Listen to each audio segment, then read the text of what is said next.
Assalamualaikum warahmatullahi wabarakatuh.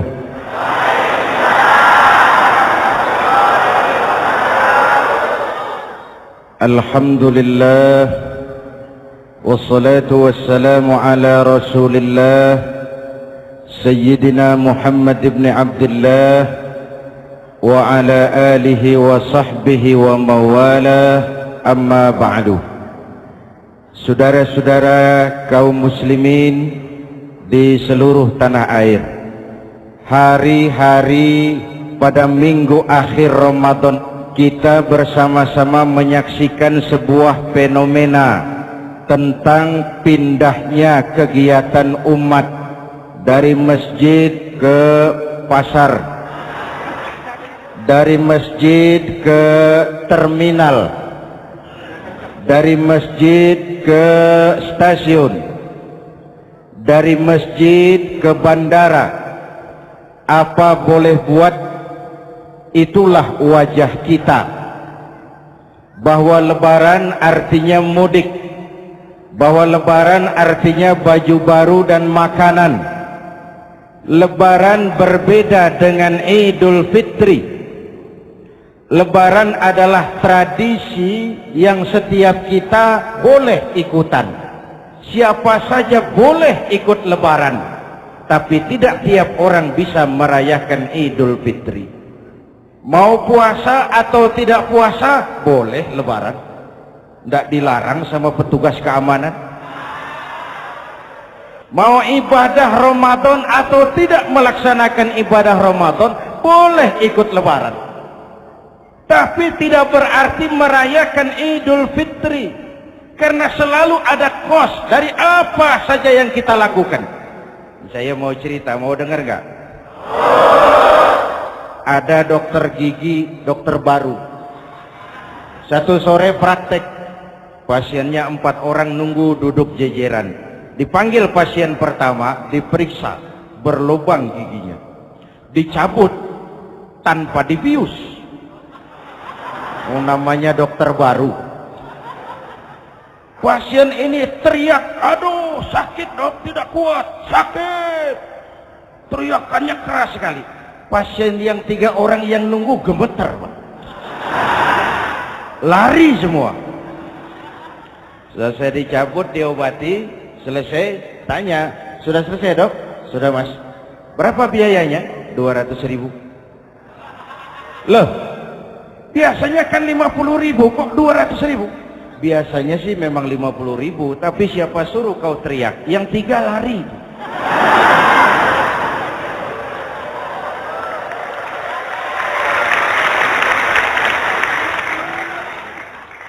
Cerita pendek ini ingin berpesan kepada kita, selalu ada ongkos yang harus kita bayar dari apa saja yang kita lakukan.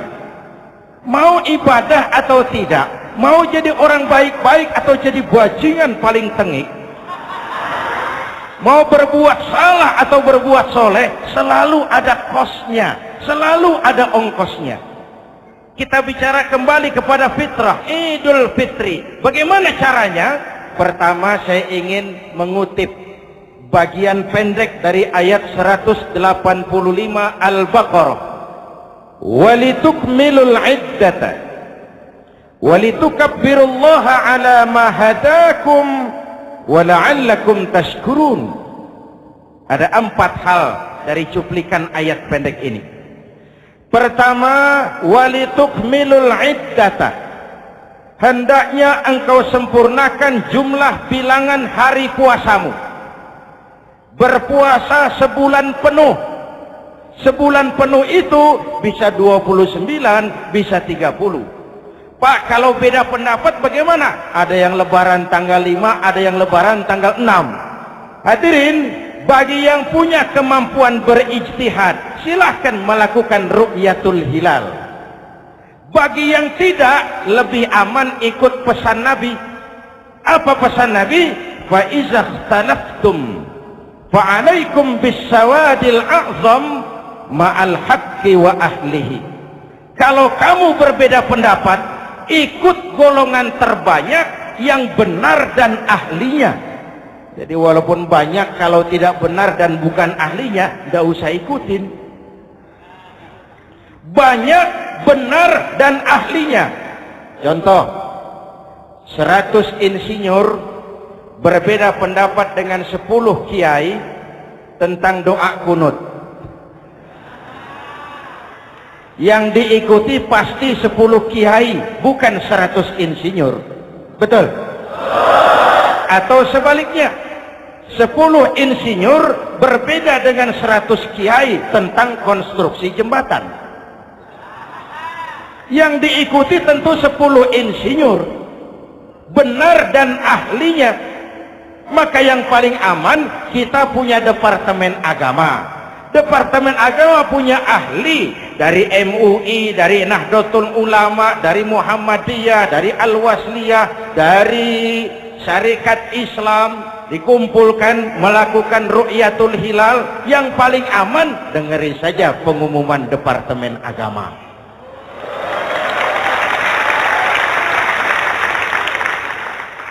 Tapi tetap menghormati mereka yang meyakini 1 Syawal jatuh pada tanggal 5. Beda boleh, marah jangan. Jelas? Saudara boleh suka tempe, tapi jangan menghina orang yang tidak suka tempe. Saudara boleh senang tahu, tapi jangan ngenyek karo wong yang senang tahu.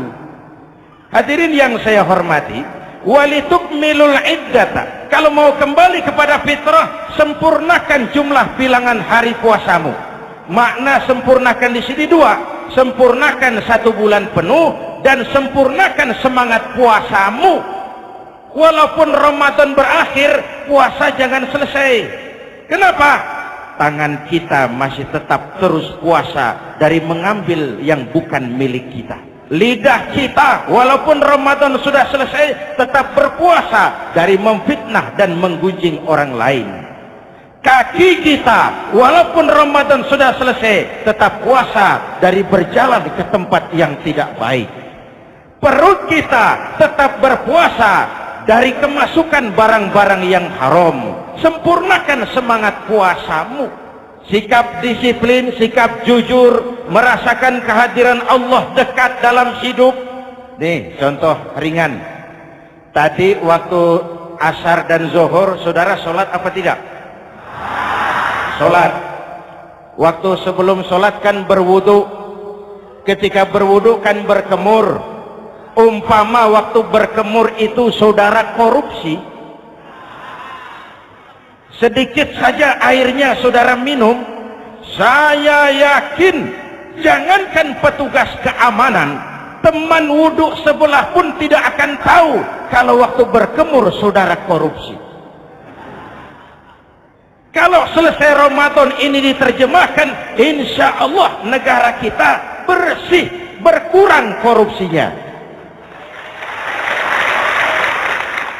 Hadirin yang saya cintai, saya kembali kepada pesan Al-Baqarah 185 tadi. Walitukmilul iddata, sempurnakan jumlah bilangan hari puasamu. Puasa sebulan penuh dan kemudian lanjutkan semangat Ramadan. Disiplin, merasakan diri di bawah pengawasan Allah. Sekarang ini Allah ditekan. Kita iman dalam ucapan tapi sekuler dalam perbuatan. Tuhan cuma ada di masjid, di kantor Tuhan hilang, maka korupsi merajalela. Tuhan cuma ada di masjid, di pasar Tuhan hilang, maka timbangan tetap curang. Iman dalam ucapan tapi sekuler dalam perbuatan. Kalau jiwa dan semangat Ramadan kita bisa terapkan, insya Allah korupsi akan berkurang. Sekarang kan kita prihatin, yang tadinya teriak-teriak wong cilik malah ribut rumah mewah. Yang tadinya teriak-teriak rakyat kecil, sekarang malah ribut soal villa 5 miliar. Ini kan menyedihkan, memilukan dan memalukan. Tidak punya sense of crisis. Nah, saya juga nggak tahu apa itu. Udah dengerin aja, kenapa sih? Usil bener. Padahal ekonomi kita masih terpuruk, lapangan kerja sulit, jumlah pengangguran rata-rata 2 juta orang per tahun. Lapangan kerja baru sulit terbuka karena investor, jangankan yang dari luar mau masuk, yang di dalam siap-siap keluar. Terakhir kita dengar Sony, pabrik elektronik besar, mau cabut lagi, pindah invest ke Taiwan, menyusul pabrik silet yang di Ciputat itu. Ketika ditanya apa investasi di Cina lebih murah, tidak, dia bilang lebih mahal, cuma lebih pasti.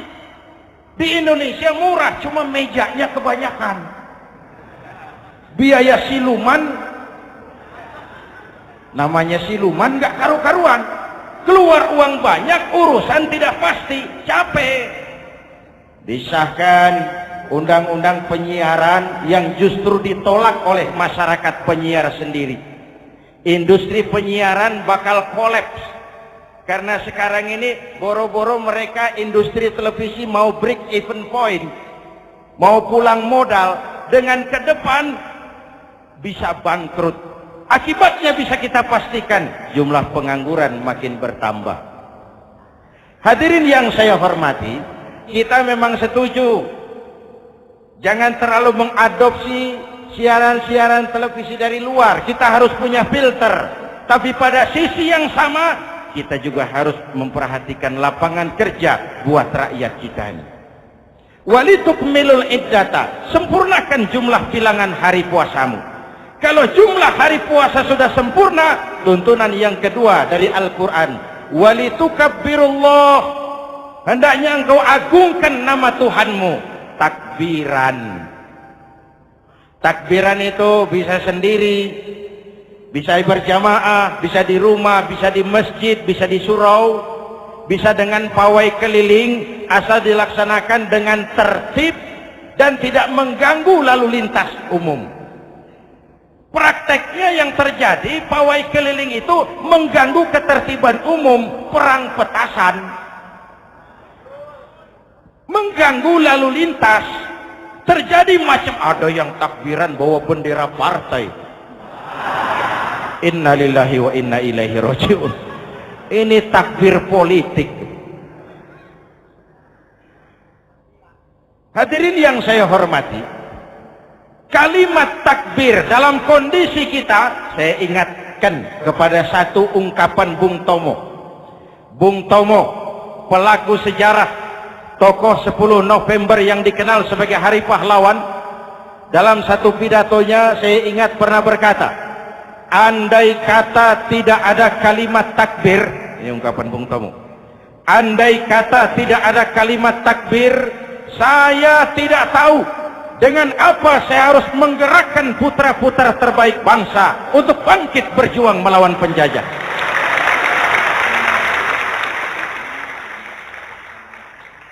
Ketika Allahu Akbar itu londo, kelihatannya kecil, meriam nggak meleduk. Dahulu orang-orang tua kita cuma ada 2 kata, merdeka atau mati. Tidak berpikir nanti kalau menang dan merdeka saya jadi wali kota di mana.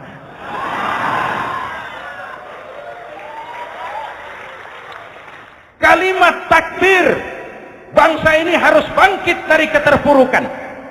Bangsa ini harus bangkit mengejar ketinggalan-ketinggalannya. Bangsa ini tidak boleh terpuruk terus. Dan semangat takbir harus menjiwai kita. Tidak ada capek dalam perjuangan, tidak ada puas dalam upaya. Keberhasilan cuma pengantar ke arah keberhasilan yang lebih baik lagi. Walitukabbirullah, hendaknya engkau agungkan nama Tuhanmu. Nama Allah menjadi motivasi besar dalam kehidupan kita. Ini pesan Quran Al-Baqarah 185. Pesan kedua, setelah sempurnakan jumlah bilangan hari puasamu, agungkan nama Tuhanmu. Takbiran.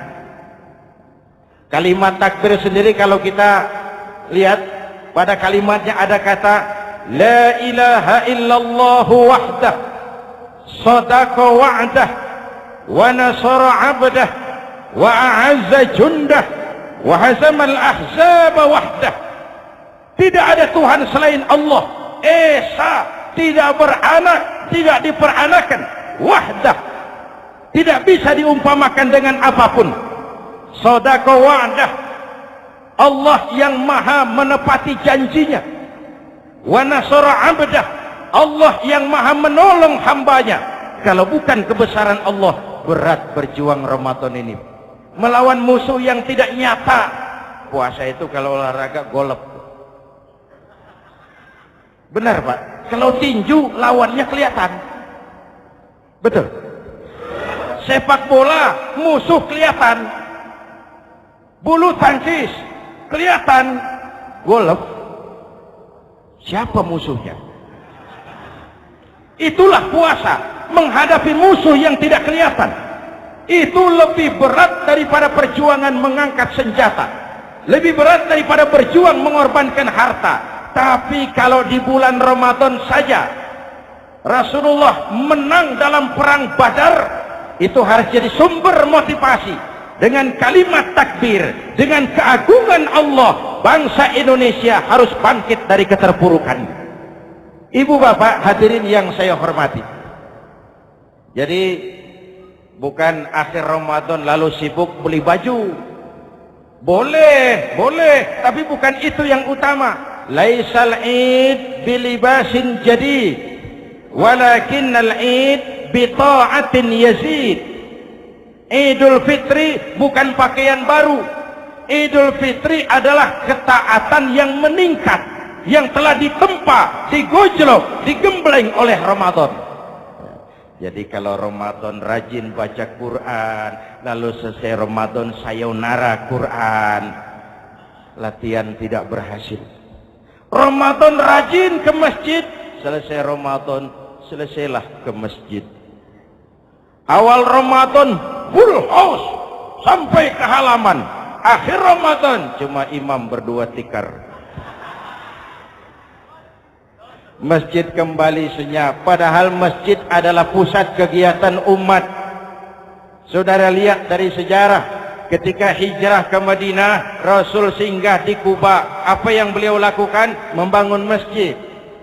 Ketika sampai di Madinah, kesibukan pertama beliau apa? Mencari rumah dinas? Bukan. Kesibukan pertama beliau mencari lokasi di mana membangun masjid. Isra dan Mi'raj, perjalanan besar dimulai dari masjid ke masjid. Ini indikasi masjid memang merupakan pusat kegiatan umat. Umat Islam dengan masjid seperti ikan dengan air, tidak boleh pisah. Ada ikan yang tidak betah di air? Ada. Ikan mau modar. Kalau umat sudah mulai menjauhi masjid, jiwanya yang akan mati. Kalau jiwanya mati, jasadnya masih hidup, itu namanya bangkai berjalan.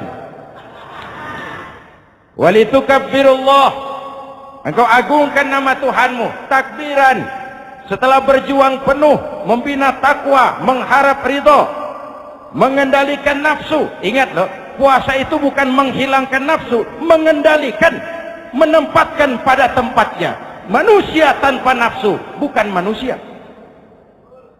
tapi manusia yang disetir nafsu turun jadi binatang, bahkan lebih rendah daripada binatang. Puasa ini menempatkan nafsu di tempatnya. Hai laki-laki, kamu nafsu sama perempuan? Betul Pak. Perempuan suka laki-laki? Betul Pak. Boleh lewat sini, lewat pintu yang disebut nikah. Ini nafsu disalurkan lewat pintu yang disebut nikah. Jangan seperti ayam kawin tiap malam, nikah tidak mau.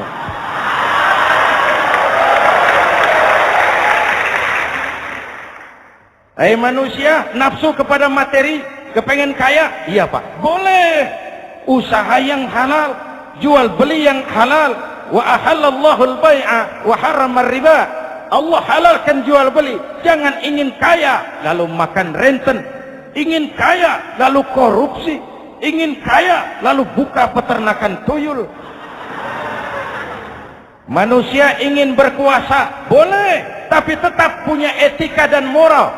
Jangan ingin berkuasa lalu fitnah, ingin berkuasa lalu mengadu domba orang, ingin berkuasa lalu menghalalkan segala cara. Kuasa menempatkan nafsu pada tempatnya. Manusia yang dikendalikan nafsu lebih puas daripada binatang. Saya punya ungkapan lama, sebuas-buasnya kerbau, makanannya tetap rumput. Saya belum pernah dengar ada kerbau terlalu buas lalu makan roti. Betul? Tapi manusia kalau sudah dikendalikan nafsu, manusia bukan cuma makan nasi, aspal, semen, kertas, minumnya solar, jauh lebih puas daripada binatang. Inilah puasa. Arep nguwong ke wong, agar manusia itu jadi dirinya, fitrahnya, jangan dikendalikan oleh nafsu. Kita ini sudah diciptakan fi ahsani taqwim. Masya Allah. Presented by the Integral CJ's Management.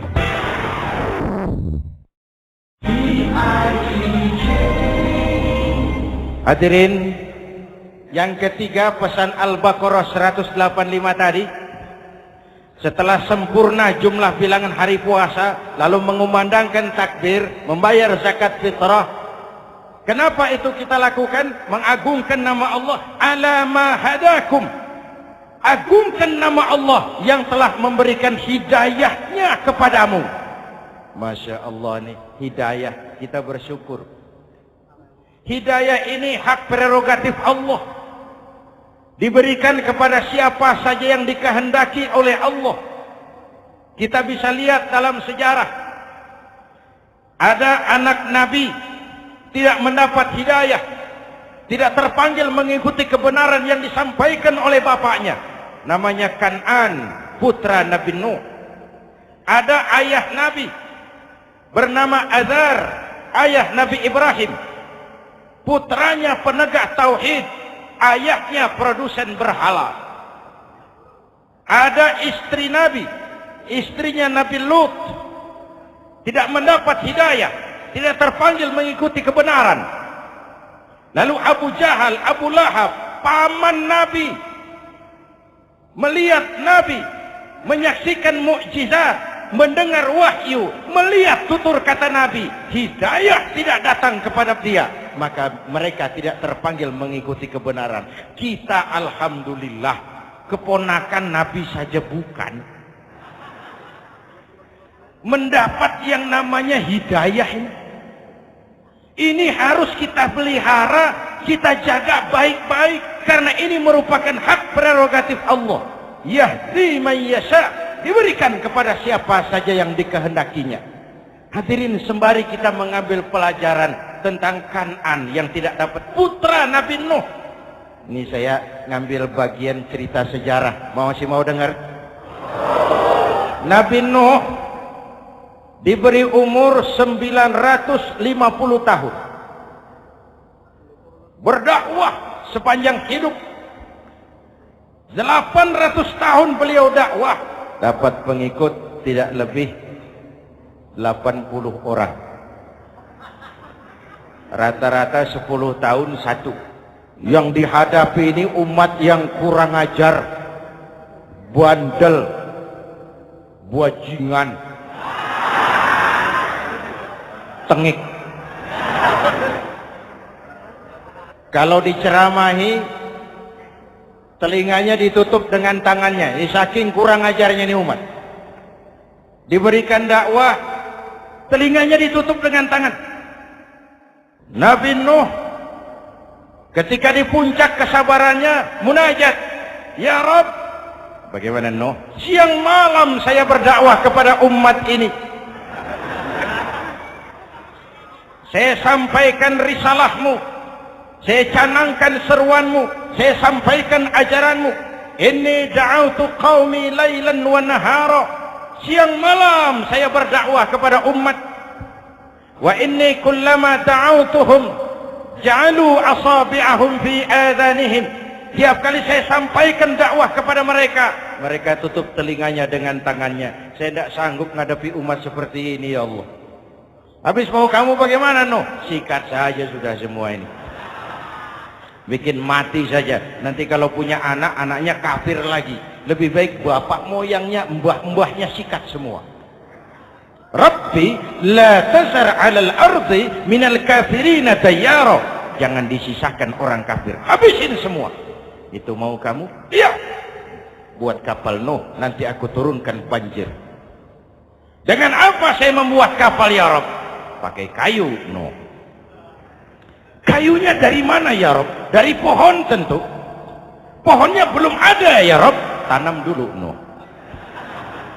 Membuat kapal, kayunya nanam pohon dulu.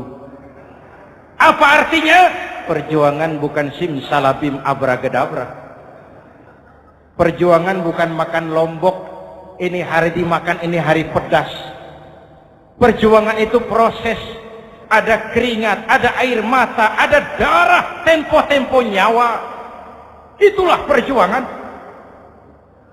Sudah pohon ditebang, buatkan kapal di tengah kampung. Umat unjuk rasa lagi. Nuh makin gila. Bikin kapal di tengah kampung, mau belayar kemana? Selesai Nuh, selesai ya Rabb. Naik. Orang-orang yang beriman bersamamu, naik. Binatang serba sepasang, naik. Naik Nuh, naik. Orang beriman, naik. Binatang serba sepasang. Gerimis mulai turun. Setelah kapal semua terisi, Nabi Nuh kontrol. Sudah naik semua? Sudah. Nuh. Mas Bejo, ada? Ada. Mbok Painem, naik sudah, masuk. Oke. Kan'an anak saya ikut tidak naik kapal. Kami tidak lihat, Nuh. Turun ke bawah. Ada Kan'an. Kami tidak lihat, Nuh. Naik ke atas Burita.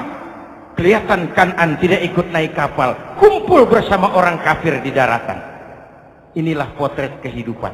Kumpul dengan orang-orang kafir.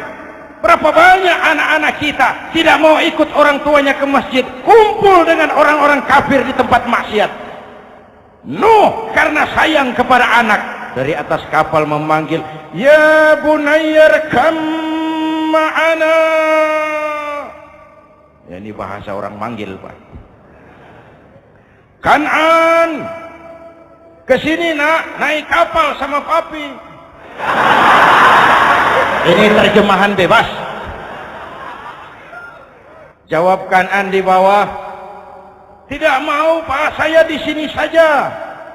Jangan nak, Allah sedang murka, akan turun banjir. Kalau datang banjir Papa, sa'awi ila jabalin ya'simuni minal ma'. Saya akan naik ke gunung tinggi yang bisa menyelamatkan saya dari banjir. Kan'an naik ke gunung tinggi, gunung pun tenggelam dihantam banjir. Dalam puncak kepedihan, Nabi Nuh akhirnya sadar.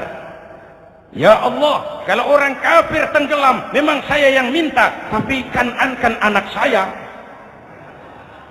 Nuh, anggap Kan'an bukan anakmu. Wa innahu amalun ghairu salih. Nuh sadar, akhirnya bilang, ana urid wa anta turid wallahu fa'alun lima yurid. Aku punya kemauan, kau Kan'an punya kemauan, Allah juga punya kemauan. Kemauan Allah lah yang akhirnya jadi kenyataan. Nek sekarang juga kita ngadepi musim banjir. Bukan banjir air saja, banjir peradaban-peradaban yang masuk ke negeri kita. Banjir maksiat, banjir munkarot. Kalau kita sudah ke masjid, kita sudah naik kapal. Tolong kontrol anak-anak kita. Tolong kontrol tetangga kita. Ayo naik kapal. Banjir.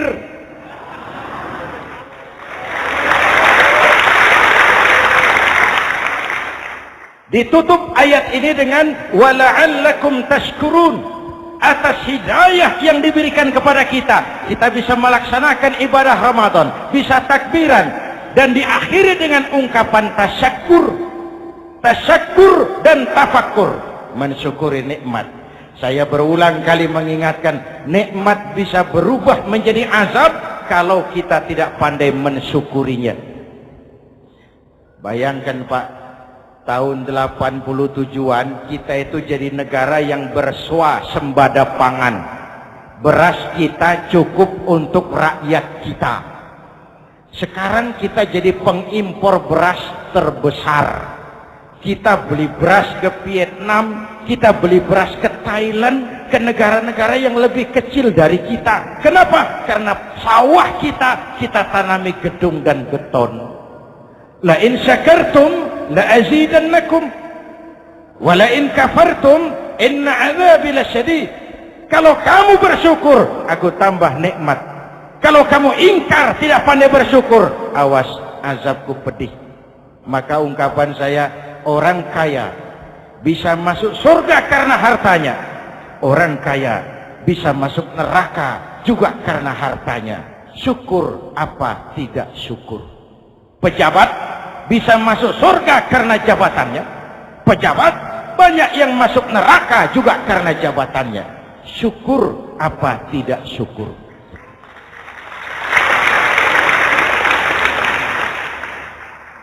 Orang alim, kiai bisa masuk surga karena ilmunya. Orang alim pun bisa masuk neraka lebih dulu dari penyembah berhala juga karena ilmunya. Syukur apa tidak syukur? Si jabatan sebagai pemimpin lalu menyadari sayyidul qaumi khadimuhum. Pemimpin suatu umat adalah pelayan bagi umat itu. Pelayan harus melayani, bukan minta dilayani. Selama ini kita memandang jabatan itu jalan pintas menuju kaya. Jabatan itu artinya kekuasaan dan fasilitas. Maka yang lahir rampok-rampok baru.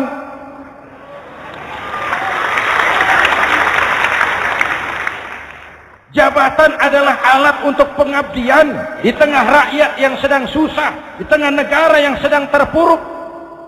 Kita memerlukan pemimpin-pemimpin yang sadar sayyidul qaumi khadimuhum. Pemimpin suatu kaum adalah pelayan bagi kaum itu sendiri. Ibu bapak hadirin yang saya hormati, dengan mensyukuri itu maka makna Idul Fitri meresap kembali kepada fitrah kita sebagai manusia. Fitrah kesucian. Secara sederhana orang gambarkan kembali kepada fitrah seperti bayi baru dilahirkan oleh ibunya, bersih, suci, tanpa dosa, lantaran sudah dibersihkan oleh ibadah Ramadan. Tapi para ulama khalaf ada yang mengartikan fitrah itu kecenderungan kepada kebajikan, kecenderungan kepada kebaikan. Itu juga fitrah. Kembali kepada fitrah manusia, kecenderungan untuk berbuat baik. Kita lahir bayi tidak punya dosa, betul? Tidak ada dosa warisan dalam Islam. Kalau harta warisan ada, dosa warisan tidak. Karena itu dalam Islam juga tidak ada penebusan dosa. Kalau dosa bisa ditebus dengan uang, tentu Menteri Keuangan nomor 1 masuk surga.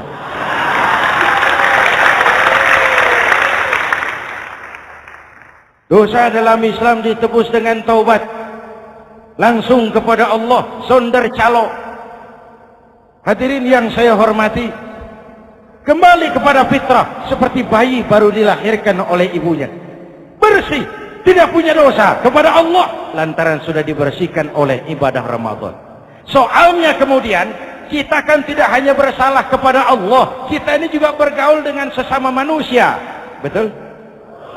Sebuah hadis, sahabat ditanya oleh Rasul, atadruna manil muflis? Saudara-saudara tahu kamu siapa orang yang bangkrut? Oh Rasul, orang bangkrut yang tidak punya uang, orang bangkrut yang tidak punya harta. Salah kata Rasul, innal muflisa min ummati, yang bangkrut dari golongan umatku, yang besok di hari kiamat datang menghadap Allah dengan membawa pahala solat, membawa pahala zakat, membawa pahala haji, membawa pahala sedekah pada satu pihak.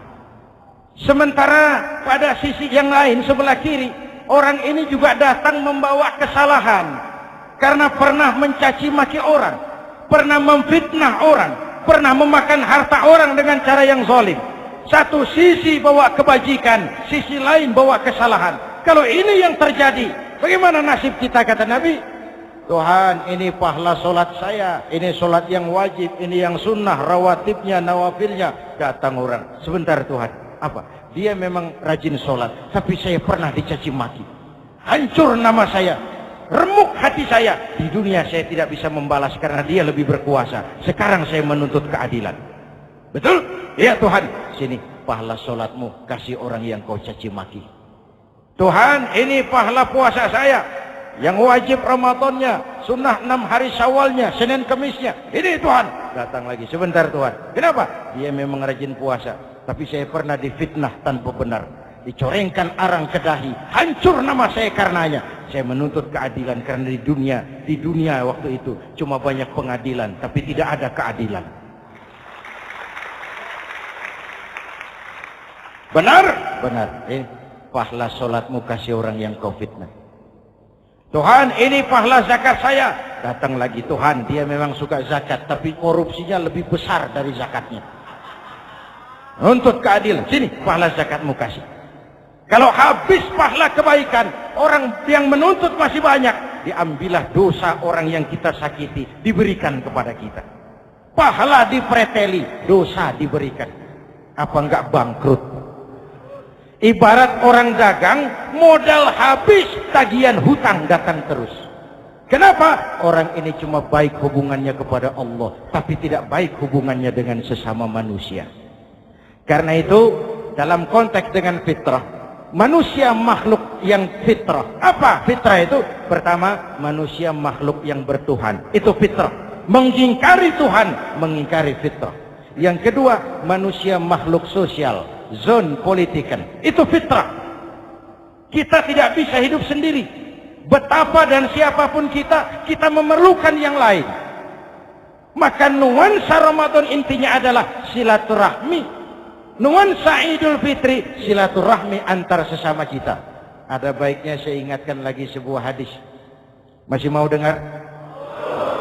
Selesai sholat Id, sahabat mendengar Rasul mengucapkan amin 3 kali. Amin, amin, amin. Ya Rasul, ada apa? Tadi turun Jibril selesai sholat, mau berdoa. Muhammad, aku mau mohon kepada Allah, mau kau aminkan? Silahkan Jibril. Jibril doa, Rasul amin. Doanya 3 macam permohonan, maka Rasul 3 kali mengucapkan amin. Kalau sudah Jibril yang doa, Rasul yang amin, apa iya doanya ditolak? Apa isi doanya? Yang pertama, ya Allah, doa malaikat Jibril. Hari ini 1 Syawal, waktu itu doanya, saya mohon kepadamu, jangan engkau terima puasa dan ibadahnya anak yang durhaka kepada ibu bapaknya. Rasul mengucapkan amin. Renungan buat kita.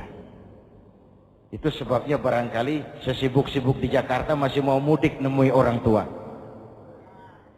Yang kedua, ya Rabb, saya mohon kepadamu, jangan engkau terima puasa dan ibadahnya istri yang durhaka kepada suaminya. Amin. Kedengaran, Bu? Ada ibu-ibu tanya, Pak, kalau suami yang durhaka sama istrinya bagaimana? Hadisnya tidak menjelaskan itu, Bu.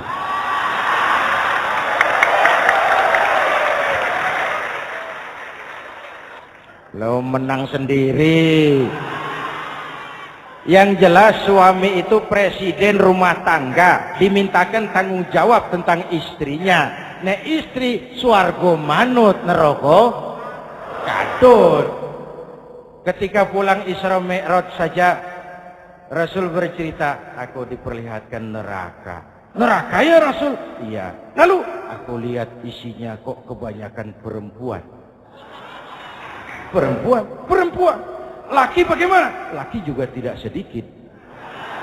Cuma kebanyakan perempuan. Ya Rasul, apa mereka tidak sholat? Sholat. Apa mereka tidak ngaji? Oh, rajin mereka sama suaminya. Kenapa banyak mereka di sana? Rasul senyum dan menjawab, hunna yakfurnal asir. Umumnya perempuan kurang bisa terima kasih sama suaminya.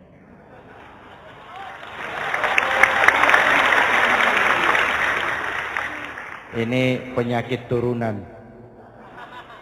Oi, ngaku oi. Lalu yang ketiga, ya Allah, hari ini saya mohon kepadamu, jangan engkau terima puasa dan ibadahnya muslim yang tidak mau memaafkan sesama saudaranya muslim. Memaafkan lebih berat daripada meminta maaf, tapi memberi maaf lebih mulia daripada meminta maaf. Inilah nuansa mengembalikan semangat saling menghargai, saling mencintai, keutuhan, kerukunan, dan kedamaian. Sudah capek kita rakyat dengan konflik. Sudah capek kita dengan mengedepankan perbedaan dan bukan persamaan. Sudah waktunya kita berbeda tapi tetap bergandengan, tetap bersama menyongsong hari esok yang lebih baik. Mintalah ridho ibu bapak, suami kepada istri, istri kepada suami, dan memaafkan sesama saudara muslim sehingga kita benar-benar kembali kepada fitrah. Terima kasih dan mohon maaf, semoga ada manfaatnya. Usikum wa nafsi bitaqwallah. Wassalamualaikum warahmatullahi wabarakatuh.